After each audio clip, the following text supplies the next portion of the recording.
Uhali gani mwanafamilia, na natumai ubuheri wa afya tele kabisa.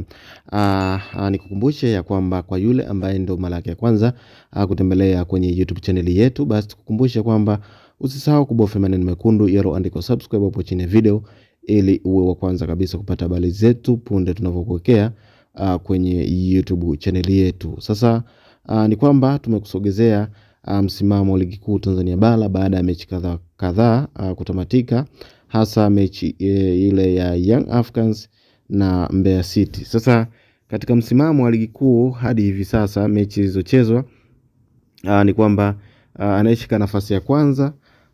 ni Singida Black Stars ambaye ana pointi 6, na inayofuatia nafasi ya pili ni Young Africans ambaye ana pointi 4. Hii ni baada ya kutoka suluhu na Mbeya City, kwa hiyo kamfanya awe na pointi 4 kutokana na mchezo ambao uliisha kipindi cha nyuma au ulichezwa kipindi cha nyuma. Ni kwamba Young Africans walijishindia katika mchezo huo, lakini mchezo huu ambao ulifuata ambao walicheza na Mbeya City, Young Africans wametoka suluhu na kupelekea Young Africans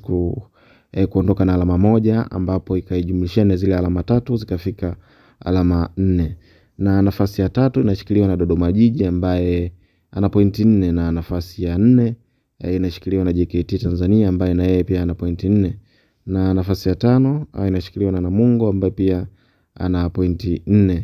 na nafasi ya 6 inashikiliwa na Mashujaa ambaye ana pointi 4 na yeye, na nafasi ya 7 inashikiliwa na Mbeya City ambaye pia ana pointi 4, na nafasi ya 8 ni Wekundu Msimbazi yani Simba Sports Club ambaye ana pointi 3, na nafasi ya 9 inashikiliwa na Azam FC ambaye pia ana pointi 3, na nafasi ya 10 ni Mtibwa Sugar ambaye pia ana pointi 3, na nafasi ya 11 ni Tanzania Prison ambaye yeye pia ana pointi 3, nafasi ya 12 ni KMC pia ambaye ana pointi 3, na nafasi ya 13 ni Coastal Union ambapo ana pointi 3, na nafasi ya 14 ni TRA United ambapo amenyakulia ana pointi 2. Nafasi ya 15 ni Pamba Jiji ambaye yeye ana pointi 2, na nafasi ya 16 ni Fountain Gate ambaye ana pointi 0, yani hana pointi kabisa. Kwa hiyo huo ndo msimamo wa ligi kuu Tanzania Bara baada ya mechi kadha kutamatika, lakini mechi zinazidi kuendelea kila siku. Kwa hiyo kila mechi zitakavyochezwa basi nitaweza kusogezea muendelezo wa msimamo wa ligi kuu Tanzania Bara kulingana na matokeo ambayo yanakuwa yamepatikana kwenye michezo mbalimbali ambayo imechezwa hasa ligi kuu